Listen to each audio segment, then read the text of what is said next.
Howdy peeps, welcome back to the channel for another inbox review. This time of the Revell Porsche 918 Spider with the Weissach package and Martini logos. As usual with most cars, 1/24 scale, just under 20 centimeters long. It's a fairly high parts count for a Revell car kit, which at 136. Now, there's been a bit of consternation the last couple of days about pronunciations. I say Porsche, whether it should be Porsche. I'm English, that's the way I say it. Just the way it is. Nah. Usually I'd say Porker anyway, as much as you'd say Beamer for BMW or Merc for Mercedes, Caddy for Cadillac. It's just one of those things, or Skip for a Lada. Now, I did film a review of this yesterday, so what you'll be getting isn't my initial thoughts, because obviously I've seen what's in here already. That review kind of went a bit pear-shaped, however. I did, well, I zoomed in and managed to get most of it out of shot. And there was a large burp in the middle as well, so I figured I'd better redo it while I'm a bit more compos mentis this morning. So we've got fairly nice box art, nothing too spectacular, is he? And a few pictures of the in-house built kit that Revell do, and the Revell colour callouts, which we'll pretty much be ignoring, and a little bit of bump about the car on that side of the box in dozens of languages. It's just other stuff. So what do we get for our money? Now these aren't brand new kits. I think it's 2015 I think was the moulding.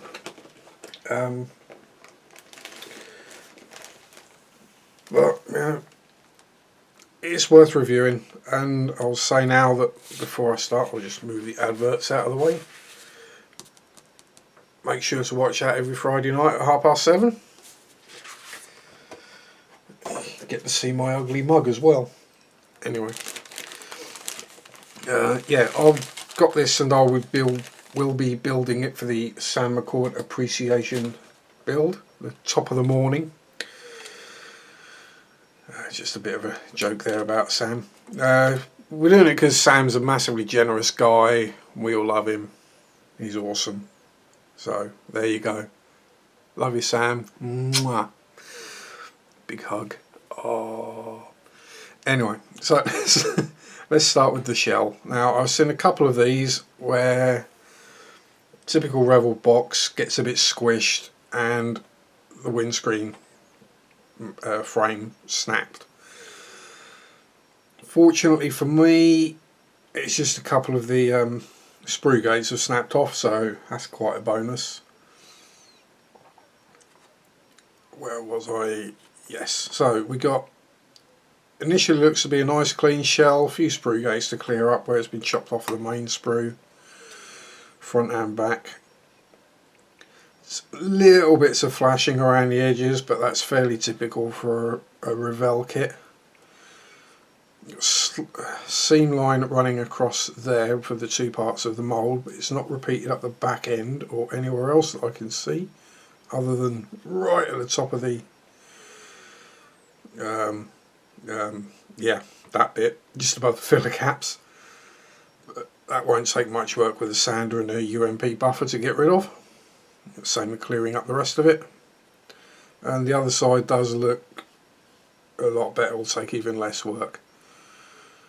I can't see any sink marks or damage to the plastic, and the ejector pins are going to be out of the way. So good start with a nice clean looking body shell. Next we have sprue G. There are plenty of sprues to this kit. Not many parts on them, but we got the Targa roof believe it's a Tiger because it's a hard top. Front and rear bumpers and a few little extra bits of bodywork that I don't really know what they are. Again, it's a decent level of moulding, and for the price point, can't really complain. There's a little bit of flash around the light openings, a few EPMs on the inside, but again, so I think these are going for between £20 and £25, so it's one of those get what you pay for kind of things.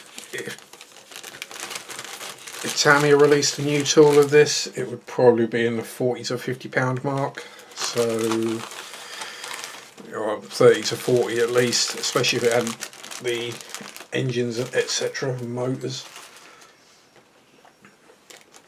Whereas Revell, kind of half that price, you're going to expect and accept a bit more, a bit less quality, let's put it that way, a bit more work to do for yourself. The tyres, no real noticeable seam lines, although some sort of cracks and surface damage, but again, how much of that is actually going to be visible once they're under the wings? Notice it's a nice tread pattern. There's a bit of clean up to do on the inside from the paw stubs. If I bring them up, you'll be able to see. They're pretty nice. I've certainly seen a lot worse. So we have the front and rears. So, tyres, usable, not too bad at all. Clear parts, bagged separately, which is always good to see. Revell do seem to be learning a few tricks about things like that. Not quite sure whether I like the tape. I'd rather have heat sealed bags, I think. Now, there's some weird noises going on outside. Is it outside or me? Pass, we'll find out. It's probably a spider running around under the bench. Anyways, the clear parts. Oh, it's just the sound of the sprue. I wonder what it was. Look nice and clear. Yeah, it's that that's bugging me. So the sprue's snapped, but the part is absolutely fine. Yeah, all good, clear. No real scuffs or damage. So we've got the front windscreen, the side windows, light lenses, or headlight lenses, sorry, tail light lenses, and various other little bits, and the rear engine cover, which does have a decal to go over the whole thing. That can be quite interesting. Might just put a bit of smoke on that. But again, if I bring these up closer, you'll be able to see they are clear, not damaged at all. Nice shine on them. So far so good, Revell.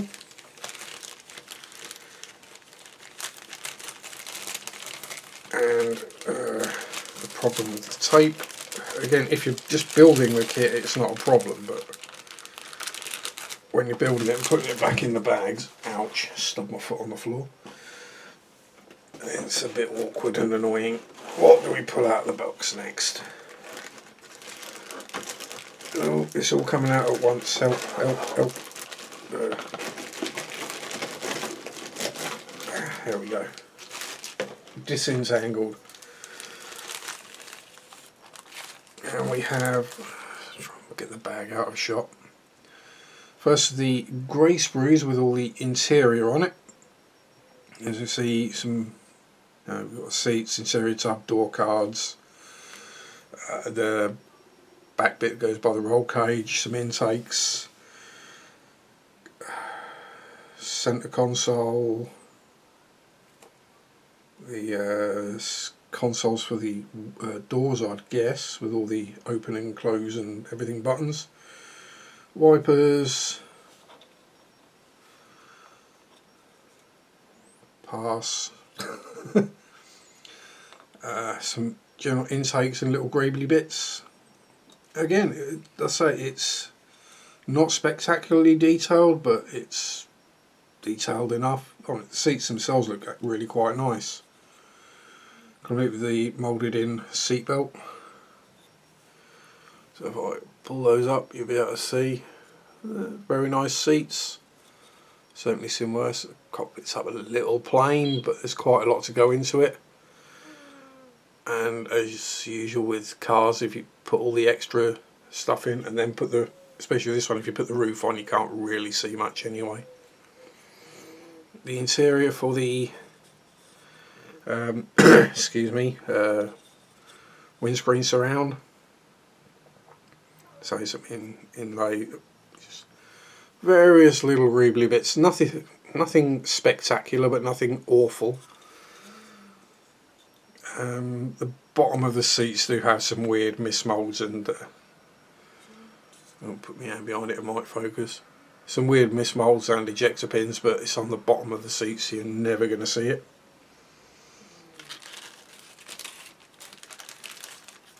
Similar, there's a couple of squiffy bits on the back of the door cards as well, but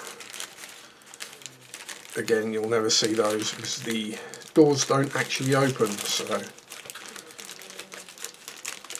that's not a problem. Get in there. Bag getting caught up.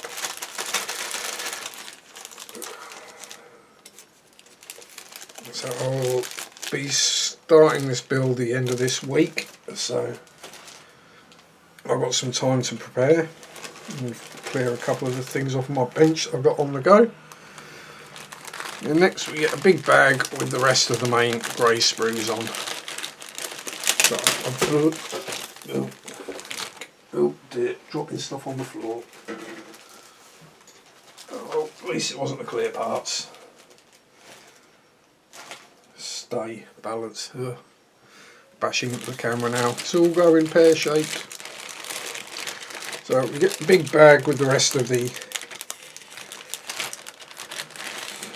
main sprues in. Again, as we'll see looking through this, there's some nice detail, there's some how can I put it, slightly fudged parts. For example, on this sprue E, we got a very nice steering wheel, stalk assembly. The dash looks quite nice.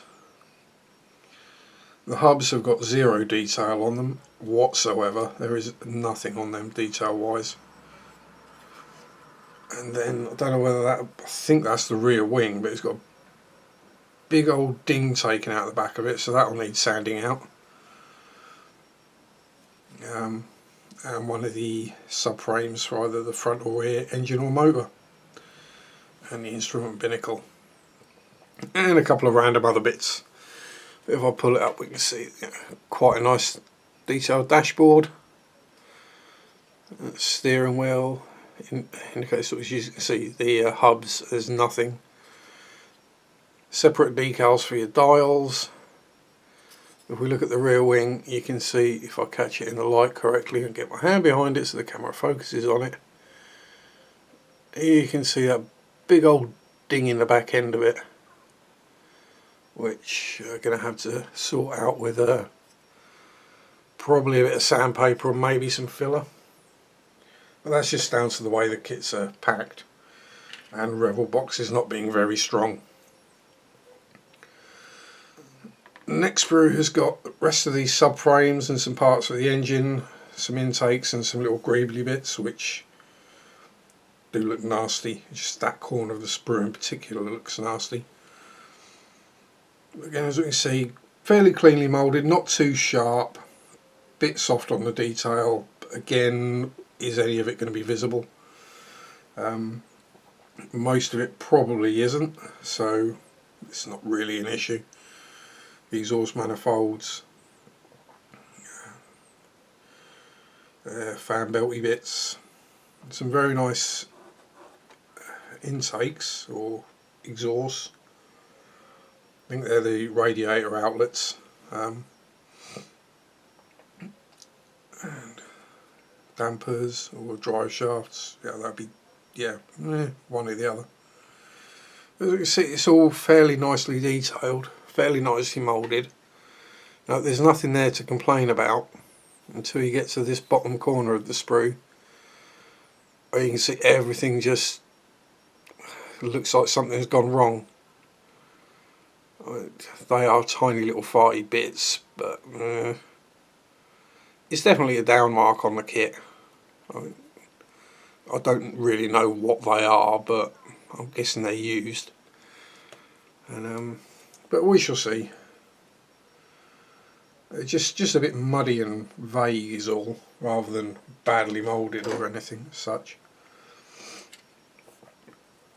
And we get sprue A, which is the main engine components. Again, it's not massively highly detailed. There's enough detail there for it to look okay, look passable.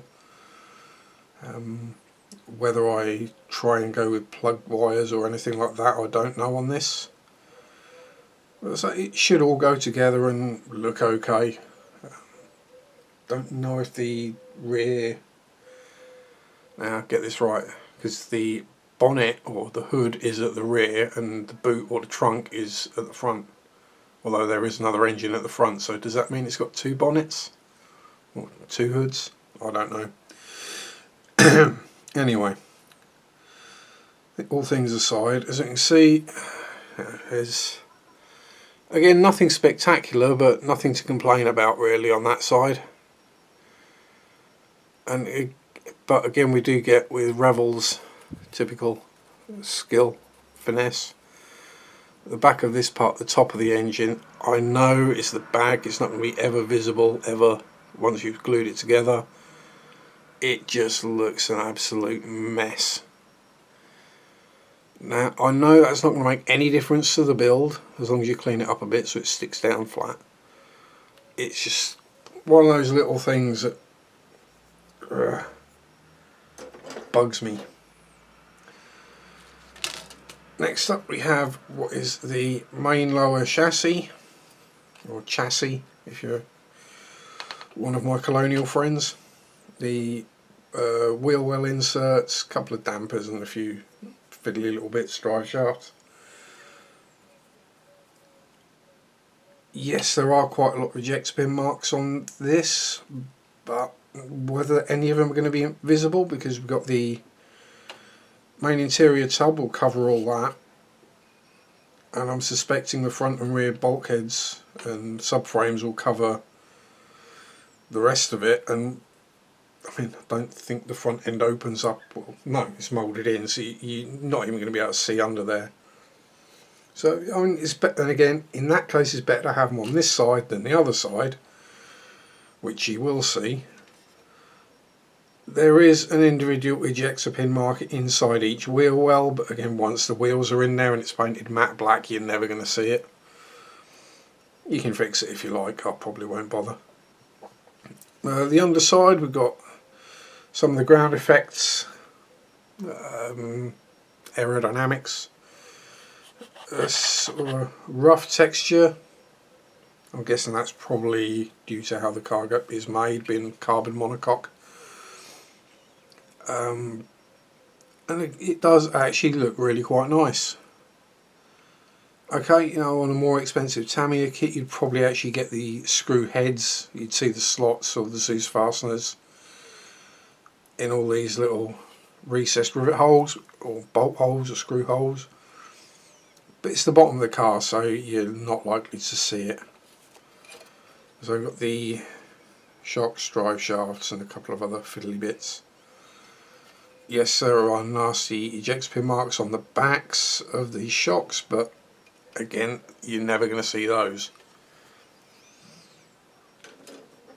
And lastly, for the grey plastic, we have the brake hubs and the front motor, as being the hybrid, having the V8 and the twin motors. I think it's something like 265 horsepower just running on electric. so more powerful than the original 911 was, without even turning the engine on. And some stupid like 860 horse when you fire the engine up, and 900 odd foot-pound of torque. For the car guys who actually know what that kind of stuff means. Fairly basic brake rotors. The actual calipers, no, they look okay. I mean, they're again a bit softly moulded. There's no hole detail or anything on the brake discs themselves, although I'm thinking they're carbon ceramics, so whether they would be drilled I don't know. There are decals that show them that, yeah, you paint it, put the decal on, that look like they've got holes in, but I don't know. Which you have to either do a bit of research and do it correctly, or just go, you know what, you're never going to see it behind the wheels. And the little front motor, which again I don't think is actually going to be visible once the car is put together. No real issues there at all. And finally, parts wise, we get the chrome sprue, which I have to say does look very nice. Revell chrome parts are certainly coming along well. Got the four wheels, which, okay, given they are split multi-spoke, you probably will see quite a bit of the brake discs behind them, but that's entirely up to you as to what you do about that, how detailed you want to make it. Centre of the rear engine cover, the front light buckets, mirrors, exhaust tips and gas caps or petrol caps. They look a bit muddy. I might strip them and do them body colour, but I have to say the chrome doesn't look like it needs taking off with bleach and repainting. Again, I'm not sure whether the car's supposed to have chrome wheels or magnesium. I think on the Weissach, which is the racing version, not the racing version, it's the lightened and tarted up version, I think it does have magnesium wheels, but I might leave them like that because they do look quite cool. So I'll bring it up and waggle it about so we can see the chrome effects, and you can make up your mind whether you think they need stripping and repainting. To me, much like watching Paul's review of the 934 Valent, they look really quite nice. Can't really see them needing to be done. It's nice and smooth, there's no lumpy, bumpy, horrible bits. It's not flashed over the holes in anything. And yeah, looks good to me. And that's all our parts. Now, onto the instructions and the decals. We'll start with the decals first, because sometimes people don't like to see the instructions. So if we get all the bits that we know people are going to be interested in, if they're actually watching, done, then leave the instructions till last. If people aren't interested in those, they can switch off. Now, they say printed in Italy, whether that means cartograph, I don't know. But yeah, there's a slight gloss to them. They do feel really quite thin and nice. They're perfect, you know, as far as I can see, perfectly in register. The gold parts look nice. The silver, the carbon, they all look, you know, nice. They don't look like they should prove to be an issue. Obviously, carbon fibre ones usually are, and this one for the engine cover could be a pig to get straight, but if it proves to be too much of a pig, we can just put a quick coat of Tamiya smoke over it or something. And I will bring those up a little, so you can see nice and close if I get the glare off, just by tilting away from the sunlight. It's a shame because that does look a very nice decal. If I can get that to go onto the engine cover nicely and behave itself, that could well make it. it's one of those things we'll find out when it happens. Now, I do have to admit I won't be painting this the correct colour. It won't be the matte black or semi-gloss black. It will be... It's a toss-up at the moment between candy blue and candy green with a metallic flake behind it. Yes, I know I'm making a rod for my own back and I'm probably going to regret the decision, but hey. So, fair bit of bump about the actual car. Saying everything about it. It did say something about the yeah, it's the world's lightest V8, 4.6 litre, weighs less than 291 pound, and produces 608 horsepower. And when you add the two electric motors in that, you get ludicrously powerful. And all for the bargain price of 839,000 euros. I'll stick with the plastic kit. Usual read before you start, the various leg ends telling you what to do. So these are the old-fashioned style Revell instructions. Black and white rather than the colour. They're still clearer than the old style, which looked like someone had drawn them with a marker pen and then they've just been photocopied. We have our colour call-outs in the usual Revell fashion. So rather than go with what they say, aluminium, black, silver, anthracite, steel, dark grey, no, clear, flat, no, gunmetal. Yeah, they're all fairly basic colours you can play about with. We get fully numbered sprue maps, which is nice, I guess. And then straight into the instructions. As you can see, they're an improvement on the old style. They're nice and clear, obvious what the things are and where you're putting them, and it all seems to go together in a fairly logical order.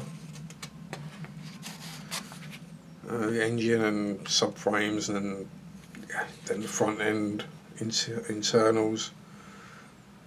So I'll leave the brake discs off. They're just going to get in the way and probably get broken off.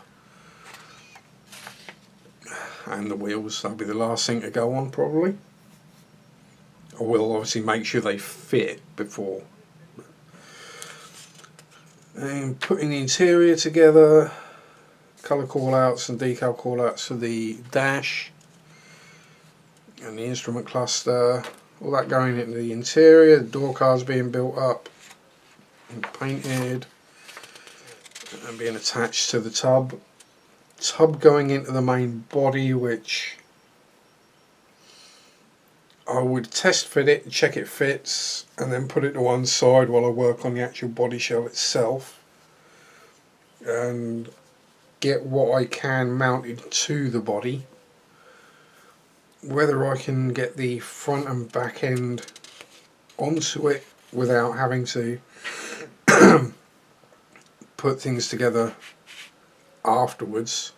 For example, here it's saying the bumper assemblies. Is that the bumper assembly gone on already? I think it is.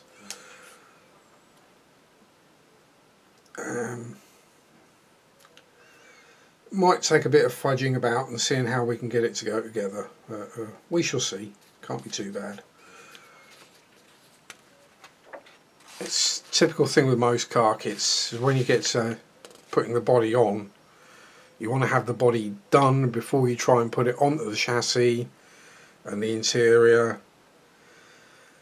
And this may not be possible. The back end should be okay. I can put the back end on, unless it does actually clip through. Again, I'll see. Might have to make a few minor adjustments internally to get things to fit if I want to do it that way. But yeah, just pretty much following basic and standard how cars go together. And then on the back we've got the decal placement schemes. So all looks pretty sensible and straightforward to me. It should with a bit of luck, if I play my cards right and don't screw it up, we should end up with a really quite nice looking model at the end of it. So let's grab the box to put it back in shop for the closing section. He says like it's some posh thing, it's just me blabbering on a bit longer. So there we have my review, in-box look at the Revell 124th Porsche 918 Spider. Looks to be a good kit. Doesn't look like there are any obvious screw ups or mismolds or anything badly wrong. So fingers crossed it should go together fairly well. As typical with me, the main issue will come with painting the body shell, and I'll probably be able to get the rest of it together in a day or so and then take about 3 weeks to paint the body. But that's it. So I hope you like what you've seen. If you were considering getting the kit, I hope it's proved helpful.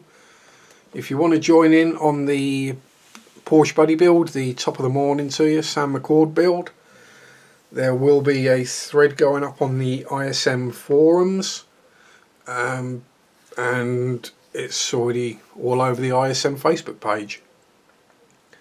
So if you've got a Porsche, Porker, squashed V-dub, just say, join in, have fun. That's what it's all about. So enjoy your modelling, be as good as you can be, rock on, peace, and bye bye.